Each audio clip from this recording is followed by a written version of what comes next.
En este capítulo aprenderemos qué es el magnetismo. Además, conoceremos su relación con la electricidad, es decir, el electromagnetismo. Finalmente, aprenderemos cómo a partir del electromagnetismo se puede producir electricidad. Empecemos con el tema.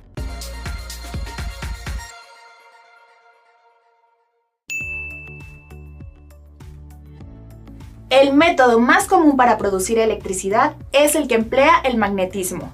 Toda la corriente eléctrica que se utiliza, excepto en equipos portátiles, proviene de una dínamo o generador instalado en una planta eléctrica. La dínamo o generador puede ser impulsado por diferentes fuerzas, ya sea una fuerza hidráulica, una turbina de vapor o de gas, un motor de combustión interna o aún por la fuerza del viento. En tiempos antiguos, los griegos descubrieron que cierta clase de piedra tenía la propiedad de atraer trozos pequeños de hierro. Estas piedras fueron descubiertas cerca de la ciudad de Magnesia, por lo que les llamaron magnetitas, de donde luego se derivó el término magnetismo.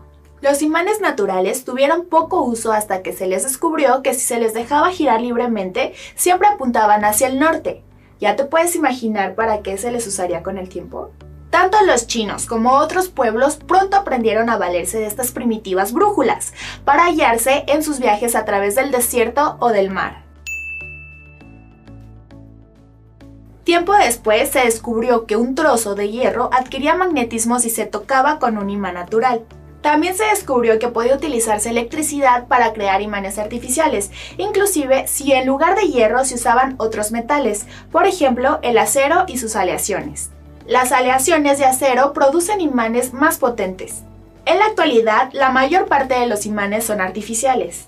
Dependiendo del material con que se fabriquen, los imanes artificiales pueden conservar o no su magnetismo.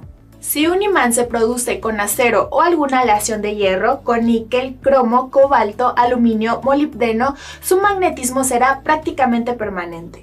En cambio, cuando se desea un imán temporal, suele emplearse hierro dulce para ese fin.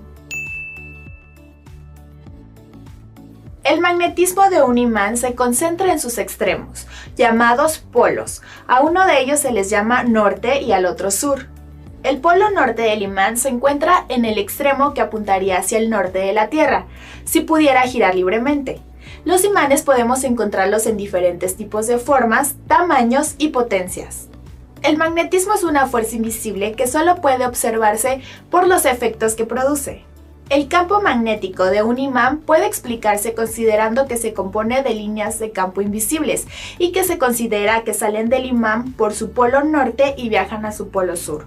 Como las líneas de campo magnético no son visibles, necesitamos emplear algún truco para poder verlas.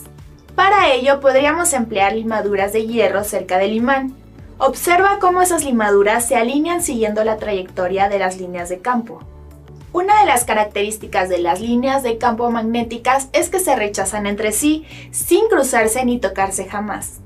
Es decir, si se colocan dos campos magnéticos, uno cerca del otro, los campos magnéticos no se combinan, sino que se deforman, distorsionando el flujo original. Si acercamos dos imanes con sus polos iguales correspondientes, o sea, el norte con el norte y el sur con el sur, uno frente del otro, sentiremos una fuerza de repulsión entre ellos. Pero si los acercamos con sus polos opuestos frente a frente, sentiríamos una fuerza de atracción. Seguro ya has hecho ese experimento. La acción de atraerse o rechazarse de los polos magnéticos se debe al campo magnético que rodea al imán. Interesante, ¿verdad? Ahora vamos a la siguiente lección. En esta lección aprenderemos las principales variables magnéticas. ¿Me acompañas?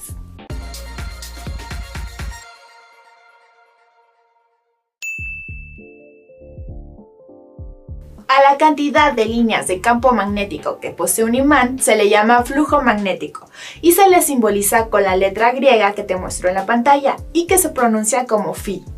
En el antiguo sistema de unidades llamado CGS, que empleaba como unidades principales al centímetro, al gramo y al segundo, se empleaba una unidad llamada Maxwell, que equivalía a una línea de campo magnético.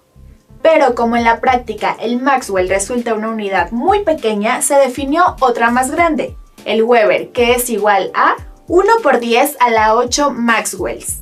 El Weber es la unidad de flujo magnético en el Sistema Internacional de Unidades, también llamado SI. Este sistema SI es el sistema de unidades vigente y es aceptado en prácticamente todo el mundo.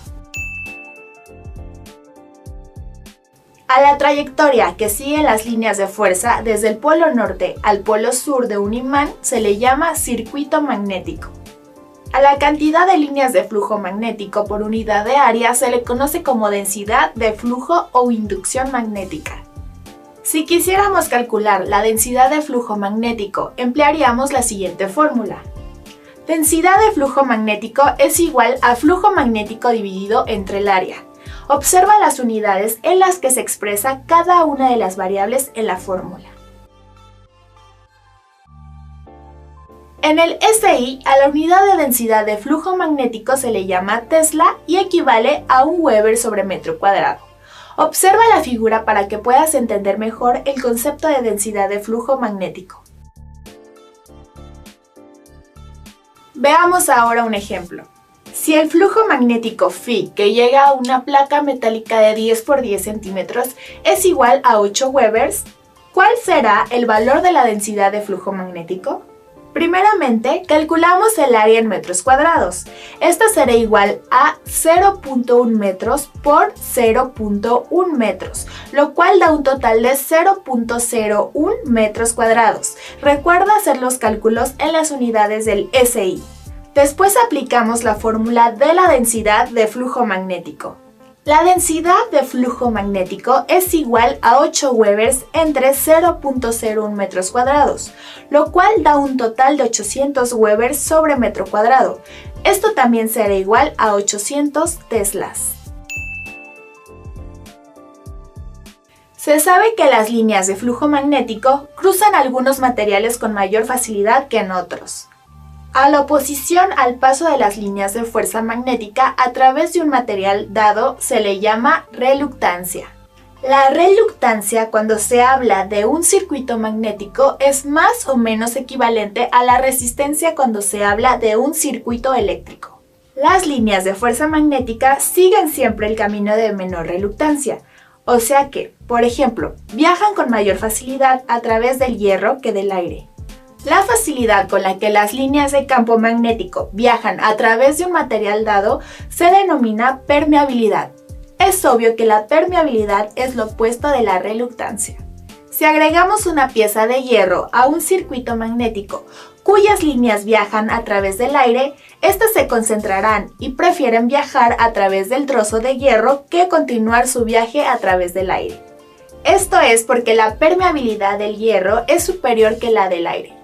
Cada tipo de material presenta un valor específico de permeabilidad. La permeabilidad magnética se representa con la letra griega mu.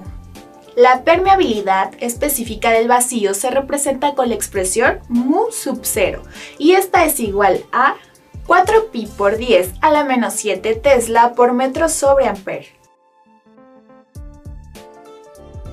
En la práctica, la permeabilidad del aire se considera igual que la del vacío. Eso es muy importante que lo recuerdes, especialmente en los problemas que resolveremos. También existe una permeabilidad relativa para un material dado y se calcula con la fórmula permeabilidad relativa es igual a la permeabilidad sobre la permeabilidad del vacío.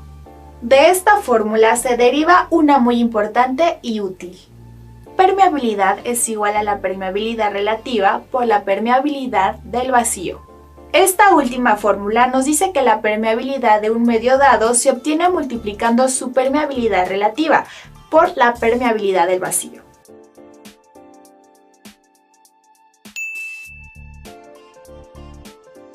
Existe un último factor que debemos mencionar en esta lección. Se trata de la intensidad del campo magnético, que se obtiene de la fórmula intensidad del campo magnético es igual a la densidad de flujo magnético sobre la permeabilidad magnética. Observa las unidades para cada variable.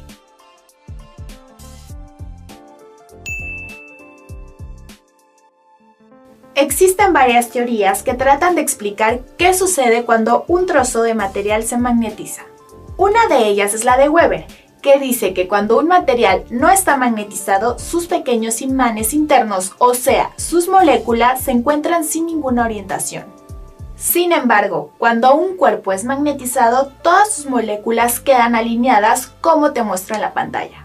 De acuerdo con la mayor o menor facilidad que presente un material para permitir el libre flujo de líneas de campo magnético, las materias se clasifican como A. Ferromagnéticas, que son las que presentan alta permeabilidad.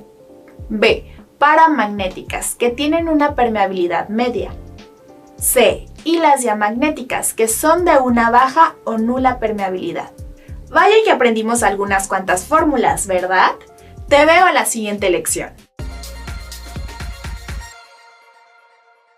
Ahora vamos a aprender sobre el electromagnetismo y algunos de sus elementos principales. ¿Me acompañas?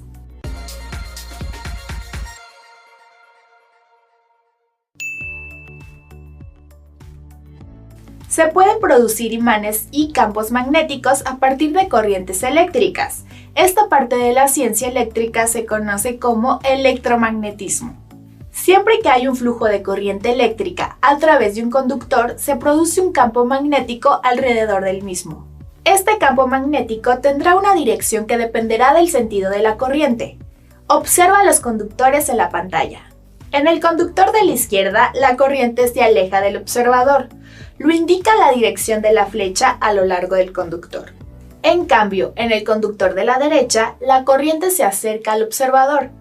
Ahora veríamos la punta de la flecha a través del conductor.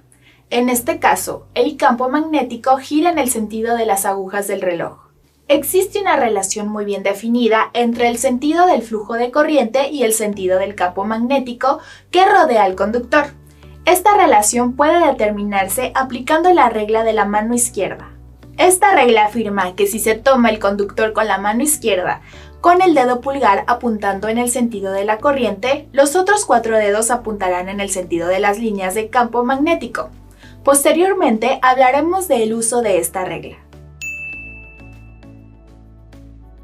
Ahora hablaremos sobre lo que es una bobina, también llamada solenoide. Se trata de un enrollado de alambre aislado sobre un núcleo que puede ser simplemente aire o algún metal, como el hierro o alguna aleación ferrosa.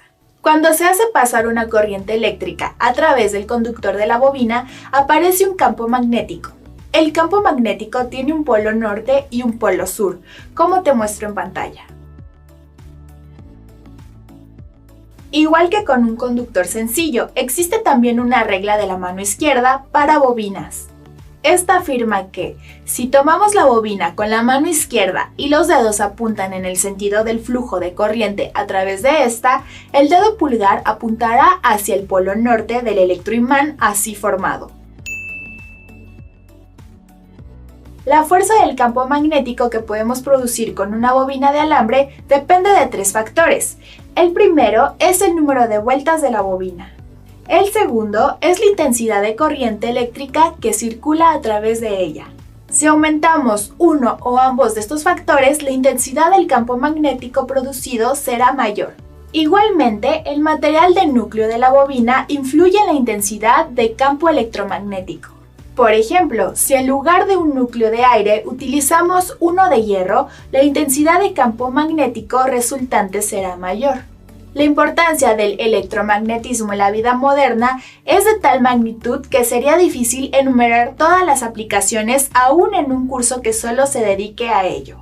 En el hogar y en el trabajo podemos encontrar multitud de aplicaciones de esta parte de la ciencia. Se trata en realidad de un mundo sin fronteras. Acompáñame a la siguiente lección. En esta lección estudiaremos más a fondo el tema de las corrientes eléctricas y su relación con los campos electromagnéticos. También aprenderemos a calcular la inducción magnética para diferentes casos. ¿Vamos?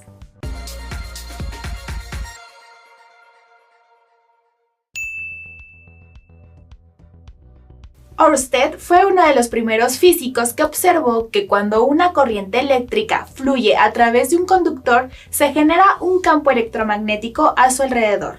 Él notó que si se colocaba cerca del conductor una brújula, ésta sufría cierta deflexión cuando se hacía pasar una corriente eléctrica, deduciendo una de las relaciones más importantes y prácticas de la física, que existe una relación muy definida entre la electricidad y el magnetismo. A veces resulta muy útil hacer una comparación entre un conductor eléctrico y una manguera. El agua que circula y sale por una manguera equivale a la corriente de electrones o corriente eléctrica que pasa a través de un conductor eléctrico.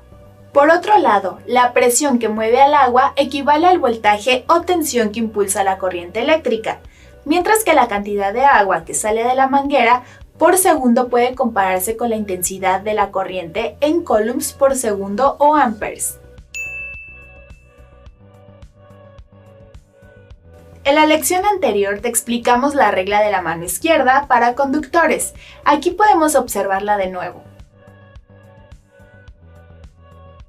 La magnitud del campo magnético generado por la corriente que está fluyendo por el conductor puede calcularse con la fórmula densidad de flujo magnético en un punto específico perpendicular al conductor es igual a la permeabilidad del medio que rodea al conductor, por la intensidad de la corriente entre la distancia perpendicular entre el conductor y el punto específico. Observa en qué unidades debe expresar las variables. Recuerda que la unidad de densidad de flujo magnético se llama Tesla y es igual a 1 Weber sobre metro cuadrado. Ahora veamos algunos ejemplos de todo lo que hemos aprendido hasta ahora. En este ejemplo vamos a calcular la inducción magnética o densidad de flujo magnético en el aire, en un punto situado a 15 centímetros de un conductor recto por el que está circulando una corriente de 4 amperes. En vista de que nos solicitan la inducción magnética en un punto dado y nos dan la distancia y el valor de la corriente, concluimos que podemos usar la fórmula recién aprendida. Como valor de permeabilidad vamos a utilizar la del vacío. Acuérdate que en lecciones anteriores te dije que si el medio era aire, podríamos emplear el valor de la permeabilidad en el vacío. Además, vamos a convertir la distancia a metros. Sustituyendo los valores en la fórmula quedaría de la siguiente manera.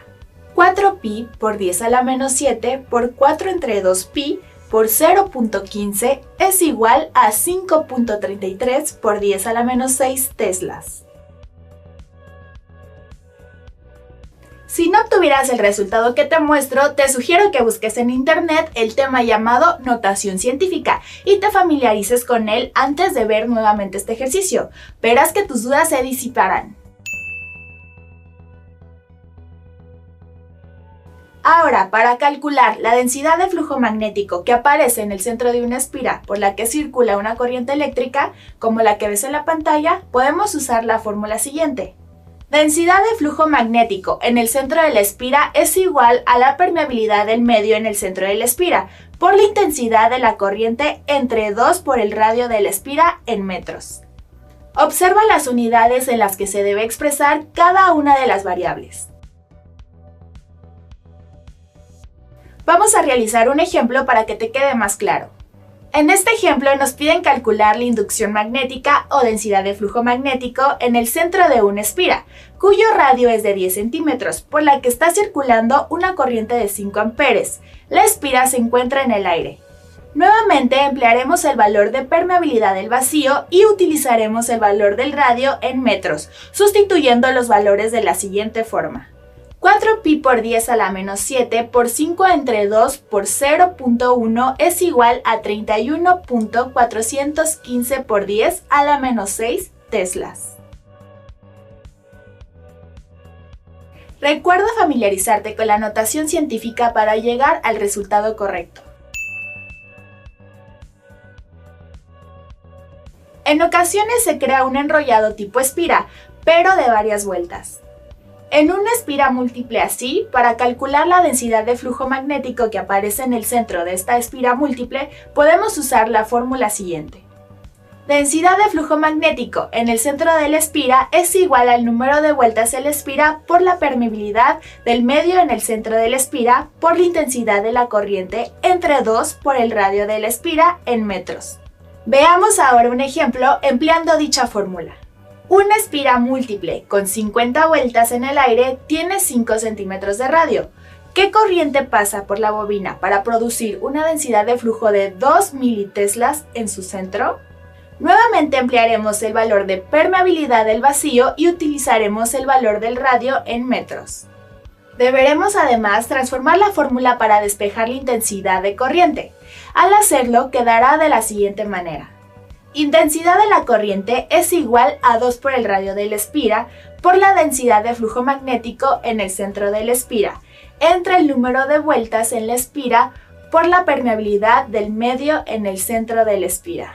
Aplicando en la fórmula los valores dados, obtenemos que la intensidad de la corriente es igual a 2 por 0.05 por 0.002 entre 50 por 4 pi por 10 a la menos 7, lo que es igual a 3.183 amperes. Observa que los militeslas se convirtieron en 0.002 teslas y los centímetros se convirtieron en 0.05 metros. Veamos ahora otro ejemplo. Calcularemos el radio de una espira múltiple que tiene 200 vueltas de alambre en el aire, por la cual circula una corriente de 5 amperes y se produce una densidad de flujo magnético en su centro de 0.008 teslas. De inicio vamos a transformar la fórmula que ya conoces en otra en la que aparezca despejado el radio de la espira múltiple, quedando de la siguiente manera. Radio de la espira es igual al número de vueltas en la espira por la permeabilidad del medio en el centro de la espira, por la intensidad de la corriente entre 2 por la densidad de flujo magnético en el centro de la espira.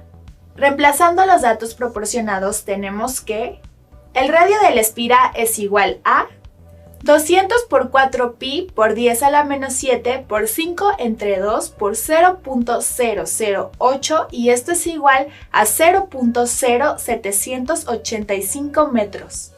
Convirtiendo el resultado a centímetros nos dará 7.85. Observa que esta conversión solo requirió recorrer el punto decimal 2 lugares hacia la derecha. Te aclaro que no es obligatorio hacer la conversión, pero hacerlo permite comprender mejor el resultado. En este ejemplo, volvimos a emplear el valor de la permeabilidad del vacío, pues se considera que la del aire tiene el mismo valor. ¿Ya ves por qué te dije que ese valor sería importante?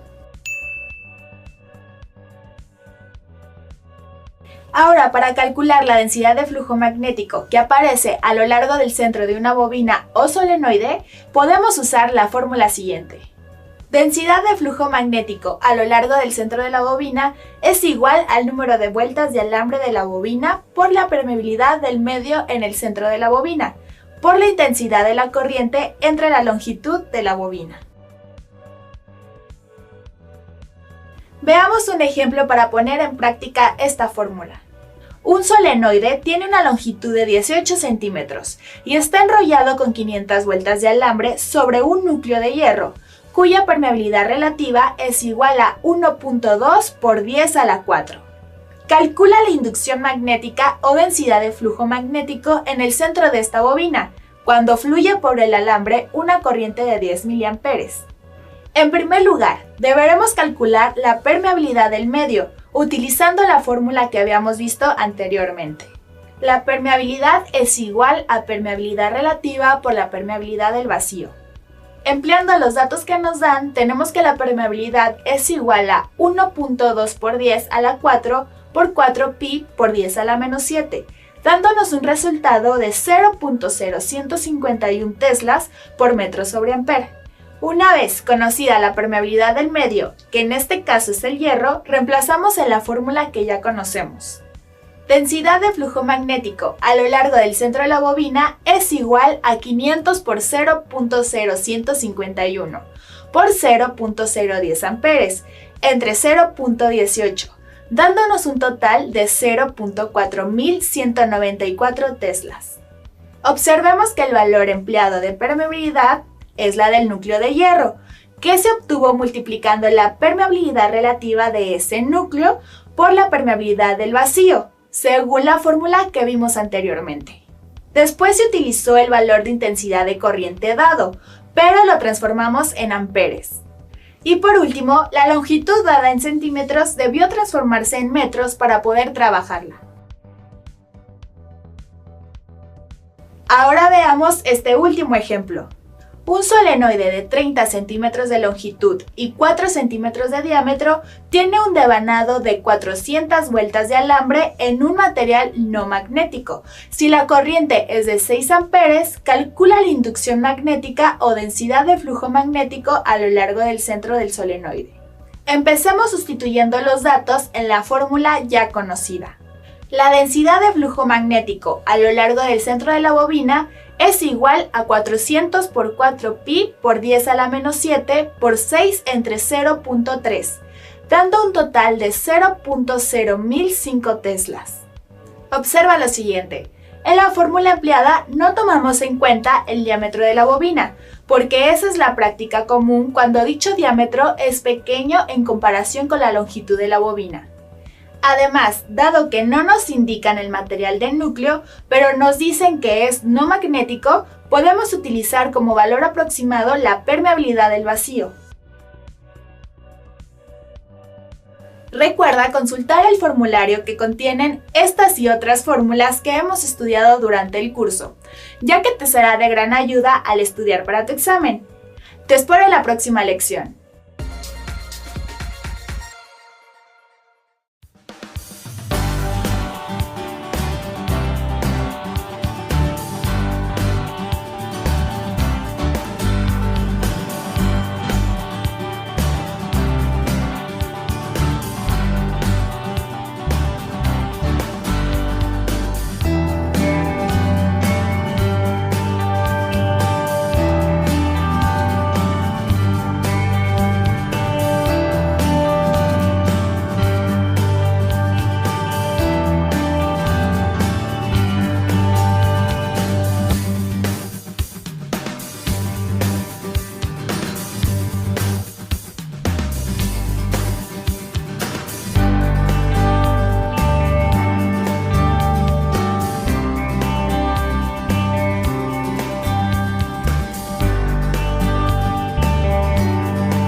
Hola, en esta lección aprenderemos sobre las fuerzas que actúan dentro de los campos electromagnéticos.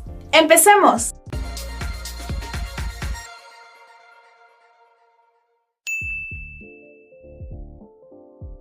Cuando una carga eléctrica se acerca o se mueve dentro de un campo magnético, experimenta una fuerza que suele desviar su trayectoria original.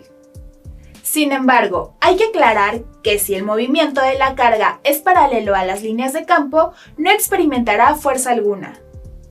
Esto es lo que se muestra en la figura, en la que la carga eléctrica Q se mueve a una velocidad v dentro de un campo de densidad magnética B. Para poder calcular el valor de la fuerza que experimenta una carga eléctrica que se acerca o se mueve dentro de un campo magnético, puede usarse la siguiente fórmula. Fuerza es igual a la carga por la velocidad por la inducción magnética. Pon atención a las unidades en que debes expresar cada una de las variables. Observa que esta fórmula debe usarse solo cuando el movimiento de la carga es perpendicular a las líneas de campo. Mira la siguiente imagen. Observa la relación entre los vectores del movimiento V de las líneas de campo B y de la fuerza F que experimenta la carga Q en movimiento. Nota que existen ángulos de 90 grados entre B, V y F. La relación mostrada en la imagen anterior puede visualizarse muy bien con la regla de los 3 dedos. En ella está aplicándose la mano derecha que se emplea si la carga es positiva. Si la carga fuera negativa, deberá emplearse la mano izquierda. Cuando el movimiento de la carga no es perpendicular a las líneas de campo, la fórmula a emplearse deberá ser: fuerza es igual a la carga por la velocidad por la inducción magnética por el seno del ángulo. Ahora que ya conocemos estas fórmulas, vamos a resolver los siguientes ejemplos. Un protón cuya carga Q es de 1.6 por 10 a la menos 19 coulombs penetra en forma perpendicular en un campo cuya inducción magnética B es de 1 Tesla. Con una velocidad V de 4 por 10 a la 6 metros sobre segundo, ¿qué fuerza experimenta el protón? Emplearemos la fórmula que aprendimos para cuando una carga se mueve en forma perpendicular al campo magnético. La fuerza será igual a 1.6 por 10 a la menos 19 por 4 por 10 a la 6 por 1. El resultado será 6.4 por 10 a la menos 13 newtons. Cuando un conductor por el que está fluyendo una corriente eléctrica se inserta perpendicularmente dentro de un campo magnético, experimentará una fuerza que puede expresarse con la siguiente fórmula. Fuerza es igual a inducción magnética por la intensidad de corriente por la longitud del conductor introducido en el campo magnético. Pero si el conductor se inserta con cierto ángulo en el campo magnético, o sea, no perpendicularmente, la fuerza que se ejercerá sobre él se obtiene con la fórmula: fuerza es igual a inducción magnética por la intensidad de corriente por la longitud del conductor introducido en el campo magnético por el seno del ángulo entre el movimiento del conductor y la dirección de las líneas de campo. Veamos unos ejemplos donde aplicaremos las fórmulas que aprendimos. Por un alambre recto circula una corriente de 10 mA. Si dicho alambre se introduce entre los polos de un imán de herradura y queda sumergido 5 centímetros en forma perpendicular al campo cuya inducción magnética es de 0.2 teslas, calcula la magnitud de la fuerza que experimenta. Sustituimos los datos en la fórmula antes vista, quedando de la siguiente manera. Fuerza es igual a 0.2 por 0.1 por 0.5, lo que da como resultado 0.1 por 10 a la menos 3 newtons. Observa que los 10 miliamperes y los 5 centímetros debieron ser convertidos en amperes y en metros respectivamente, antes de utilizarlos en la fórmula. Se les transformó en decimales, pero también pudo hacerse el cambio a potencias de 10, como cuando usamos notación científica. Veamos otro ejemplo. Un trozo de alambre de 80 milímetros forma un ángulo de 53 grados al sur con respecto a un campo de 2.3 teslas. ¿Cuál es la magnitud de la corriente si hay una fuerza de 2 newtons? Primero, de la fórmula original que ya te presentamos, deberemos despejar la intensidad de corriente, quedando la siguiente fórmula. Intensidad de corriente es igual a la fuerza entre la inducción magnética por la longitud del conductor por el seno del ángulo. Ahora sustituimos los valores en la fórmula, la cual quedaría de la siguiente manera. Intensidad de corriente es igual a 2 entre 2.3 por 80 por 10 a la menos 3 por el seno de 53 grados, lo cual da un resultado de 13.61 amperes.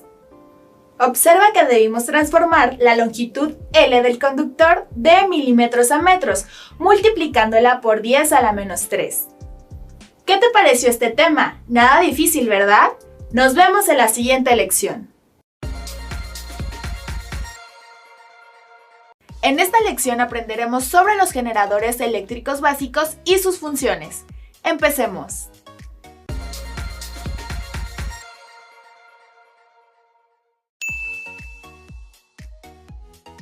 Iniciamos esta lección rindiendo tributo a dos grandes físicos del siglo XIX, Michael Faraday y James Clerk Maxwell, ambos ingleses. Maxwell basó sus investigaciones en las de Faraday y otros físicos igualmente importantes como Volta, Ampere, Holster, Henry, Tesla y otros más. El mérito principal de Maxwell fue descubrir que el magnetismo y la electricidad están íntimamente relacionados y que de uno se puede partir hacia la otra y viceversa. En 1873, Maxwell señaló la relación entre los campos eléctricos y los magnéticos. Él expresó que un campo eléctrico variable siempre origina un campo magnético. Su gran aportación fue establecer que la electricidad y el magnetismo son fenómenos íntimamente relacionados y que por lo tanto debían estudiarse como un todo. Su teoría electromagnética afirma que la luz se propaga en ondas a través del espacio y que esta es solo uno de los tipos existentes de ondas electromagnéticas. Ahora que hemos hecho una pequeña introducción al tema del electromagnetismo, podemos iniciar nuestro estudio acerca de los generadores eléctricos. Como ya lo dijimos, la mayor parte de la energía eléctrica que consumimos actualmente proviene del uso de la relación que existe entre el magnetismo y la electricidad, y que como también ya vimos, fue descubierta y anunciada por James Clerk Maxwell. Uno de los métodos por los cuales el magnetismo produce electricidad es mediante el movimiento de un imán junto a un conductor fijo. Si conectamos un instrumento sensible en los extremos del conductor, al mover el imán junto al conductor se notará que la aguja del instrumento se desvía, indicando la existencia de una corriente momentánea por dicho conductor. Si colocamos el imán cerca del conductor, pero sin moverlo, la aguja del instrumento no indicará desviación alguna. Lo que quiero decir es que lo que produce la electricidad es el movimiento relativo entre el imán y el conductor. Si no hay movimiento, pues no hay electricidad. Interesante, ¿no? También se puede producir electricidad si mantenemos fijo el imán, pero movemos el conductor cerca del imán. Ya sea que movamos el imán o movamos el conductor, lo que importa es que existe un movimiento permanente y relativo entre el conductor y el campo magnético. De estas dos maneras, la que se usa en los generadores eléctricos para producir electricidad es hacer que el conductor se mueva continuamente en forma circular a través de un campo magnético. Si quisiéramos aumentar la cantidad de electricidad producida mediante mover un conductor junto a un imán, tendríamos tres opciones. 1. Aumentar la longitud del conductor que pasa a través del campo magnético utilizando una bobina. 2. Utilizar un imán más potente. 3. Mover la bobina con mayor rapidez. En la práctica, la cantidad de electricidad que produce un generador se ajusta modificando la potencia del imán o modificando la velocidad de rotación de la bobina. Un generador eléctrico consta de un electroimán tipo herradura, alimentado con una batería. Este electroimán que puedes mirar también se le conoce como bobina de campo. En el circuito del generador se produce una corriente eléctrica a través de las bobinas del electroimán. Obviamente, el valor del voltaje de la batería establecerá la magnitud de la corriente a través de la bobina de campo y por lo tanto la magnitud del campo magnético. El campo magnético así producido es cortado por una espira de alambre. La espira, como puedes ver, está unida a los anillos colectores que giran junto a la espira. Como la espira se encuentra girando dentro del campo magnético del electroimán, se genera una corriente eléctrica en la espira, la cual sale por los anillos colectores o anillos rozantes y es recogida por las escobillas de carbón.